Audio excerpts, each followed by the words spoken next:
Midnight Hollow. Subscribe for more horror stories. Watch and press the bell icon.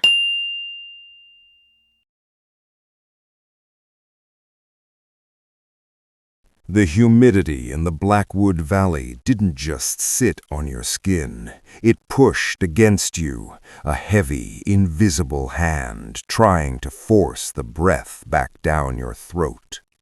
Iris lived in a house that felt like a scab on the landscape, a lonesome construction of graying timber and rusted tin perched on a ridge where the trees grew crooked, as if they were trying to lean away from something buried beneath the soil.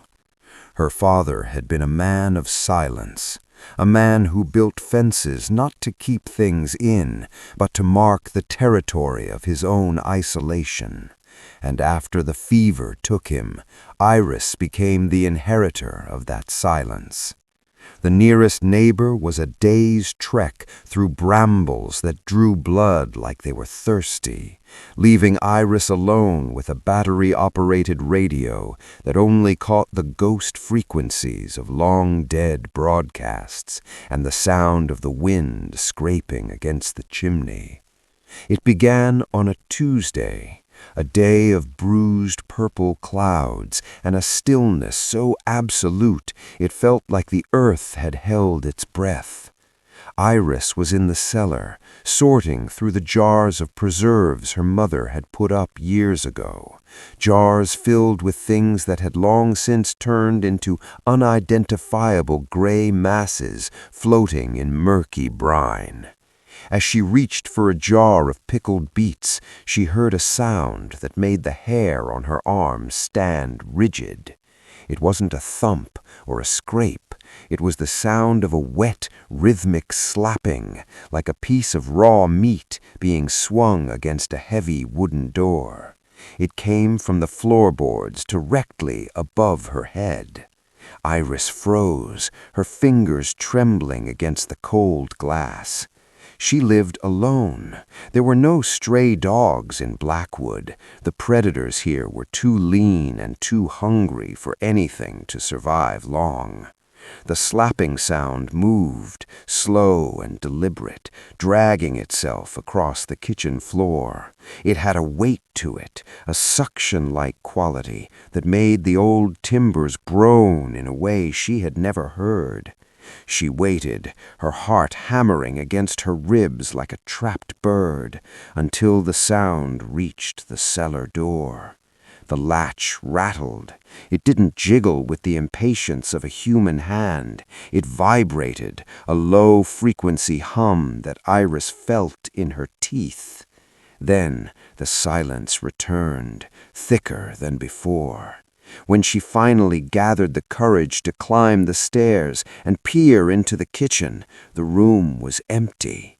But a trail of iridescent slime, thick and smelling of ancient, stagnant well water, smeared the floor in a perfect circle around the table where she ate every meal.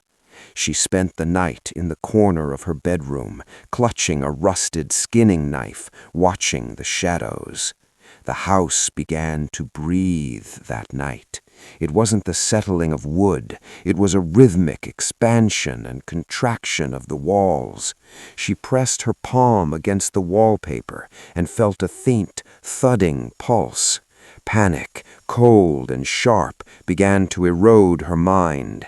She tried to leave the next morning, but when she opened the front door, the landscape had changed. The porch didn't lead to the dirt path. It led to a wall of gray, vertical fibers that stretched up into the white sky.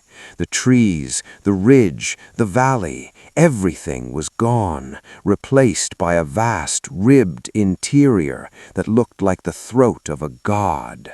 She slammed the door, but the wood felt soft now, like wet cardboard.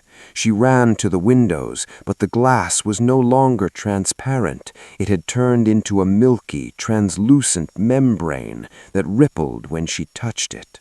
She was no longer in the house she knew. The house had become an organ, a living structure that had grown around her while she slept in her loneliness. As the days blurred into a singular, terrifying twilight, Iris realized the house was feeding. It didn't want her flesh, it wanted her history. She found her father's old boots in the hallway, but when she touched them, they dissolved into a fine gray powder that smelled of forgotten conversations. Her own memories began to leak out of her. She would wake up and forget her middle name. She would look at a photograph of her mother and see only a blank white rectangle. The house was a scavenger of identity, a supernatural parasite that had mimicked a home to lure in a soul that wouldn't be missed. The psychological toll became a physical rot. Iris looked in the mirror and saw that her features were smoothing out, her nose and mouth becoming mere suggestions under a layer of pale, new skin.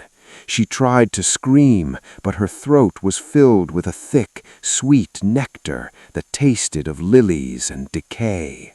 She realized then that she wasn't the inhabitant, she was the marrow. The final night arrived, when the walls began to weep a dark, viscous fluid that hummed with the sound of 1,000 bees. Iris crawled to the center of the living room, her limbs heavy and tubular, her fingers fused into mittens of flesh. The floor split open, not with a snap, but with a wet tear, revealing a cavernous space beneath, filled with the things the house had consumed before her.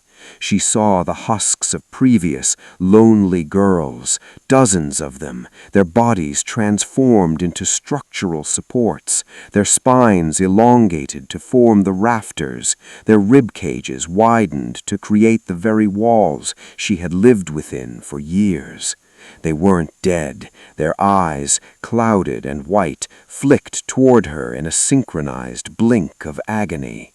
The realization shattered what was left of her mind. The house didn't just eat you, it wore you. It used your grief to strengthen its foundations and your isolation to hide its hunger. As the floor rose up to swallow her, Iris felt a strange, terrifying warmth. She was being woven into the grain. She felt her legs stretch and harden into the floorboards she had walked upon, her skin becoming the wallpaper, her hair becoming the insulation in the attic. The transformation was an exquisite, agonizing dissolution. In the final moments of her consciousness, she heard the sound of footsteps on the porch. The front door, now a flap of her own muscle, swung open. A young woman stood there, with a suitcase in her hand, looking tired and desperate for a place to hide from the world. Iris tried to warn her, tried to shout, but all that came out was the low, familiar groan of a house settling in the wind. The girl stepped inside, smiling at the perceived safety of the old, quiet home. As the door clicked shut, Iris felt her last shred of humanity vanish, replaced by a cold, predatory satisfaction. She wasn't Iris anymore. She was the house, and she was very, very hungry.